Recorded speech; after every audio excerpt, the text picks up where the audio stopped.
Far away in the dark mountains lived Crovar. Crovar was a cunning wolf. He was greedy and mean. Crovar heard about Tut Land. He heard it was full of joy. He wanted to steal Tut Land's happiness. Crovar knew he couldn't take it by force. He had a cunning plan. He would trick Tut community. He would turn them against each other. Crovar, a cunning wolf, set his eyes on Tut Land, a place filled with vibrant colors and whimsical creatures. It was a land where dreams and reality intertwined, making it the perfect target for his sneaky plans. He pretended to be friendly, greeting the locals with a warm smile and a firm handshake. His charm was disarming, and many were fooled by his facade. Crovar showed the farmers a chest of gold, its contents shimmering under the light. The gold coins sparkled, casting a mesmerizing glow that caught farmer's eye. "This gold can be yours," he whispered, his voice dripping with temptation. "Just don't tell miners."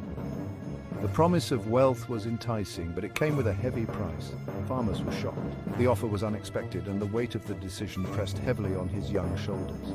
Farmers knew gold were valuable, a symbol of wealth and power. The coins gleamed, reflecting his wide-eyed wonder.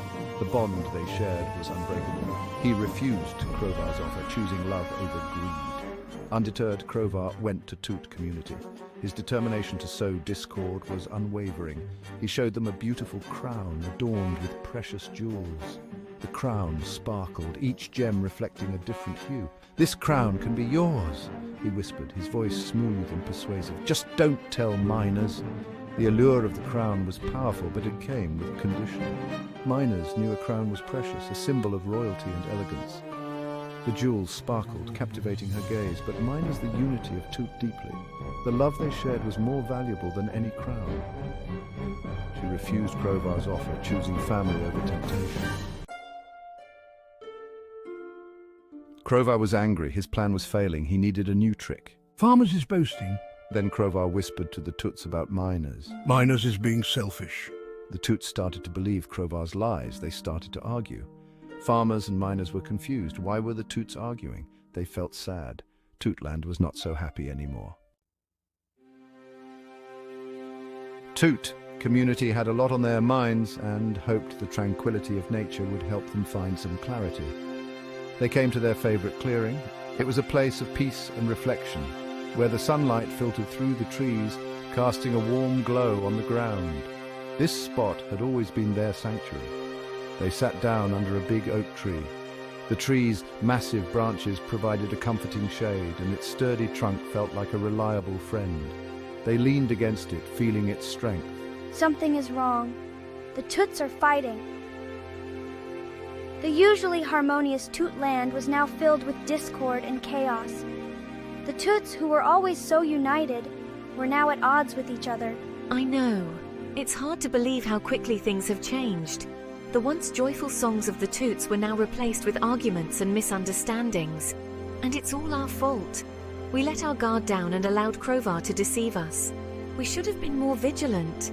Suddenly they heard Crovar's laughter. It was a chilling sound that echoed through the clearing, sending shivers down their spines. He was hiding behind the tree. His eyes gleamed with malice as he stepped out from the shadows. "You fools, I tricked you!" Crovar's voice was filled with triumph. He reveled in the chaos he had caused.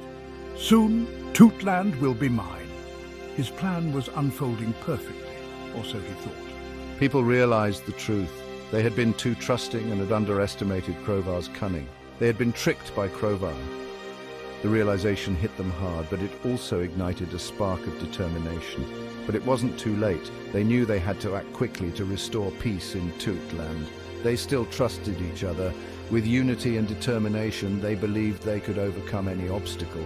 Together, they would find a way to outsmart Crovar and bring harmony back to their beloved Tut Land. People stood together side by side, their hearts pounding but their resolve unshaken. They faced Crovar, the dark sorcerer who had caused so much pain and suffering. "You were wrong, Crovar. We see through your lies and deceit. We know the truth now. Your illusions and manipulations have no power over us anymore." Your tricks can't hurt us. We are stronger together, bound by trust and friendship. Our friendship is stronger than ever. It is a bond that cannot be broken by any dark magic. Crovar was defeated. His plan had failed miserably. The power of true friendship had triumphed over his evil schemes. He ran away back to the dark mountains, his heart filled with fear and anger, knowing he had been bested. People told farmers and miners about Crovar's lies.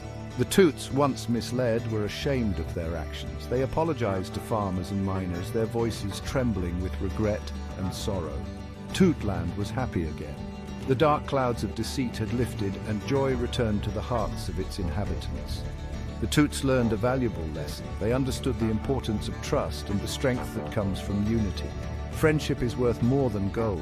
It is a treasure that cannot be measured by material wealth, and no trickery can break true love. The bond between friends and loved ones is unbreakable, a force stronger than any dark magic.